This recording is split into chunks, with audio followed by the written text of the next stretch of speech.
After 60, to read someone's mind, just ask them 5 questions. Have you ever wished you could truly understand what's in someone's heart, beyond their words and body language? Mind reading isn't magic, it's psychology. People hide their feelings, yet crave to be understood.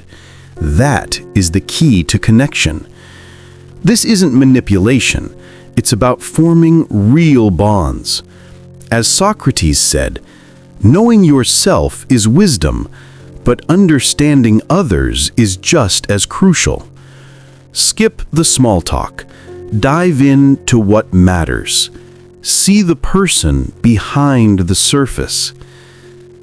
Hi, it's Vernon. Today I'll share 5 questions that reveal anyone's true thoughts. The third one especially uncovers values people rarely share, the ones reserved for trusted souls. Ask questions from your heart, and you'll be answered from the heart.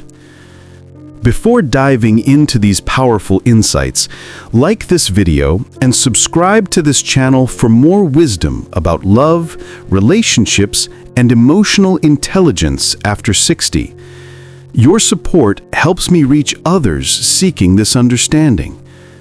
Now, let's dive straight into the first question, one that will reveal the true essence of their character. 1. What do you value most in people? When the character of a man is not clear to you, look at his friends. This question forces someone to reveal their internal compass while thinking they're sharing casual opinions. People describe what they either deeply admire or desperately lack within themselves. I once asked this to a woman at our community gathering. She immediately responded, "Loyalty above everything." As conversation continued, she revealed betrayals by 3 close friends recently. Her answer wasn't about values, it showed her deepest wound. Be very careful of people whose words don't match their actions. Another time, a neighbor answered, "Kindness, especially quiet acts without recognition." Later, I watched him clear snow from elderly neighbors' driveways, never mentioning his help. His response revealed genuine character because he described himself through actions. For those over 60, we recognize authentic values versus performed ones. When someone struggles answering or offers generic responses like honesty, pay attention. They either haven't considered human character deeply or feel uncomfortable revealing true priorities. The real power lies in follow-up conversations. Ask gently, what helped you realize that mattered? Their story reveals everything about past relationships, emotional wounds, and hopes for connections. Learn from everyone, follow no one. Watch for patterns. Do they focus on what they've received or given? Do they speak with bitterness or gratitude? These emotional undertones tell you whether they're speaking from wisdom or woundedness. The most revealing answers come from those who pause thoughtfully before responding. They might mention something unexpected like courage to admit mistakes. These responses show emotional maturity. What do you value most in the people around you? Share your thoughts in the comments. Your insight might help someone else understand human nature more clearly. True values don't live in words, they live in repeated choices. When someone's actions reflect their beliefs consistently over time, that's when you're seeing their character, not just their self-image. And sometimes it's not about what they say at all, it's about what they do when no one's watching.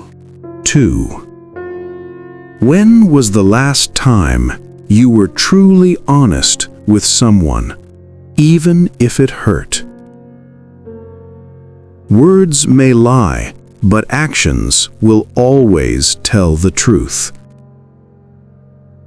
This question demands accountability for emotional courage. Honest communication, risking pain, requires vulnerability and strength. It reveals someone's capacity for authentic relationships.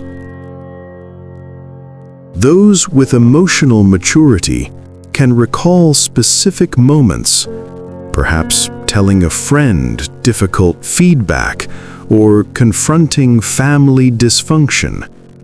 They understand that authentic relationships require difficult conversations. If you want to make your own identity, then don't go on the road where there is a lot of traffic. I remember asking myself this question during reflection. The memory that surfaced was telling my adult son that his drinking concerned me, knowing it might damage our relationship temporarily. That conversation, though painful, ultimately brought us closer. Listen for specifics versus generalizations. Authentic answers include context, emotions felt, and outcomes learned. Vague responses like, "I'm always honest," typically indicate someone who avoids genuine emotional risks. Pay attention to their emotional state while answering. Do they become uncomfortable?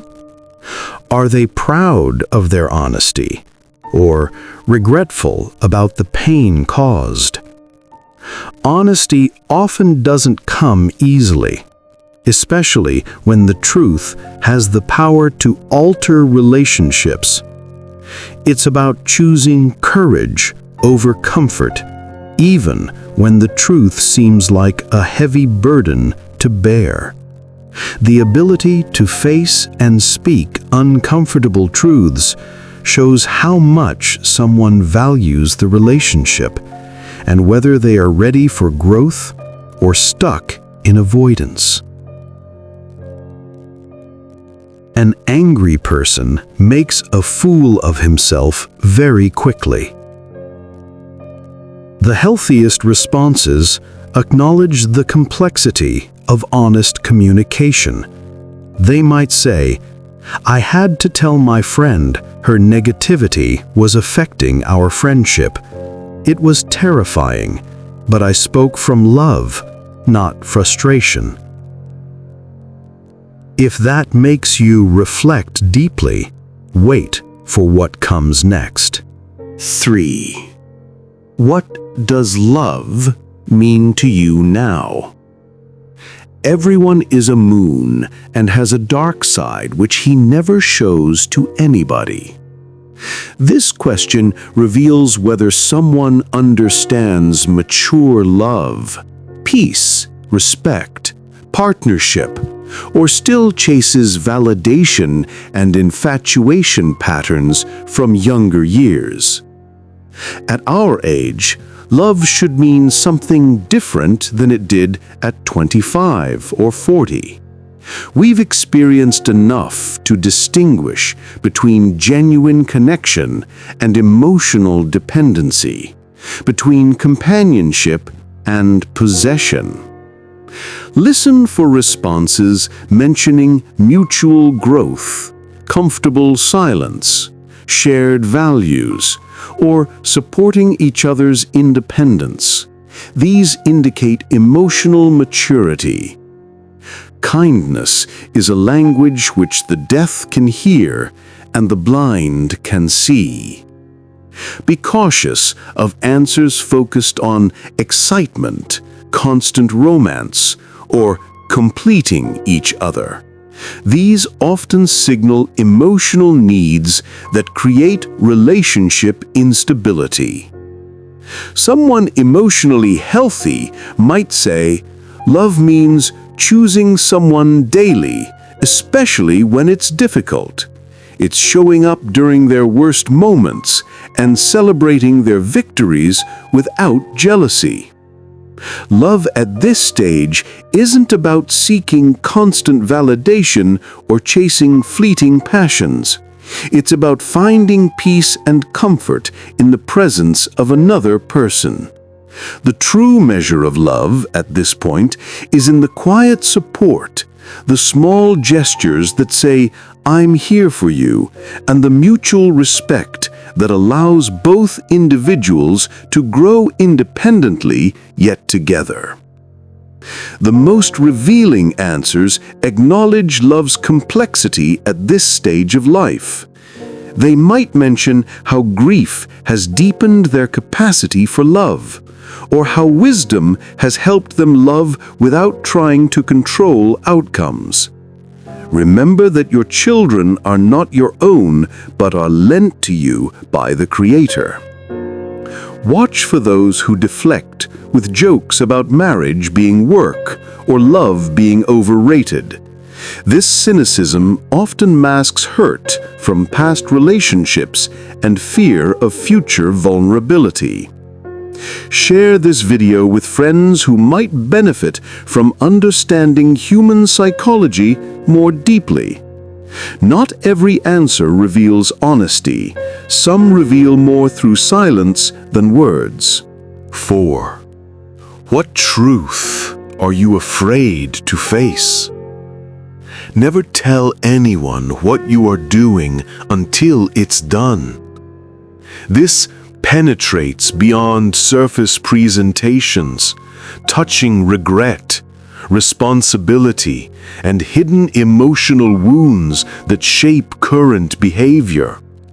It reveals someone's relationship with their past mistakes and capacity for self-compassion. Everyone carries self-forgiveness struggles. The question isn't whether someone has regrets, it's whether they can acknowledge them honestly and what they've learned. A man without a vision for his future always returns to his past. I once asked someone this question, and they responded with a forced smile, saying, "Nothing really. I don't dwell on the past." That response told me more than any confession could. Someone truly at peace with their past can discuss it openly without defensiveness. Authentic responses often include specific situations, emotions experienced, and ongoing growth.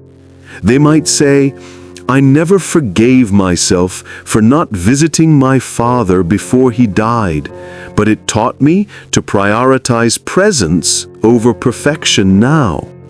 Do not allow your loneliness to lower your standards. Watch for deflection, humor used to avoid depth, or claims of having no regrets. These usually indicate someone who either lacks self-awareness or feels too vulnerable for genuine connection. The healthiest responses acknowledge specific failures while showing evidence of growth. They own their mistakes without drowning in self-pity or making excuses. True healing comes when someone can look back at their mistakes with a sense of responsibility, not shame. It's the ability to acknowledge past regrets, learn from them, and use those lessons to build a better future.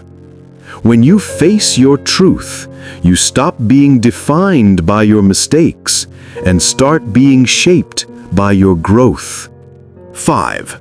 What are you most afraid of losing? There are two wolves fighting inside all of us. The first one is evil. The second one is good. Which wolf will win? The one you feed. This exposes deep attachments and what truly drives someone's choices, whether they're motivated by control, comfort, love, or ego preservation. Someone afraid of losing control might become manipulative during stress. Someone fearing loneliness might compromise their values for companionship. Pay attention to whether they mention relationships, independence, health, status, or possessions. Each reveals different character aspects and potential relationship dynamics. No matter how good you are, if you are in the wrong place, you are worthless. An emotionally mature person might say, "My ability to choose my response to life's challenges." This shows internal locus of control and personal responsibility. Someone less developed might focus on external validation or others' opinions. "I'm afraid of people thinking I'm a failure," reveals someone whose choices are driven by image management rather than authentic values. Don't cry over the past. It's gone. Don't stress about the future. It hasn't arrived yet. Live in the present and make it beautiful. Listen for responses that reveal their understanding of what they can and cannot control. Someone who fears losing their health shows wisdom about life's fragility. The most concerning responses focus on controlling other people. "I'm afraid of losing my children's love," might sound touching, but often reveals someone who manipulates relationships through guilt or emotional dependence. Never judge someone without knowing the whole story. You may think you understand, but you don't. The healthiest responses acknowledge vulnerability while showing acceptance of life's impermanence. They might say, "I'm afraid of losing my independence, but I'm learning to ask for help before I need it." Save this video to revisit these questions whenever you want to understand someone more deeply. Because ultimately, reading someone's mind isn't about guessing, it's about listening with wisdom. Reaching this point, you now understand the power of these questions. Each one cuts through the surface, revealing not just thoughts, but the essence of who someone truly is. Words reveal little. Patterns reveal everything. The wise don't guess what others think. They observe, they ask, and they listen with intention. The philosopher Osho understood about truly seeing and connecting with others in our limited time together. The real question is not whether life exists after death. The real question is whether you are alive before death. Have you ever asked someone a question that revealed more through their hesitation than their answer? Share your experience below. Your story might help someone else read hearts with more clarity and compassion. Don't forget to like this video and subscribe to this channel for more wisdom about navigating relationships, trust, and emotional intelligence after 60. Visit my channel for more insights about connecting authentically at this beautiful stage of life. I'm Vernon. Thanks for watching till now, and see you in the next video.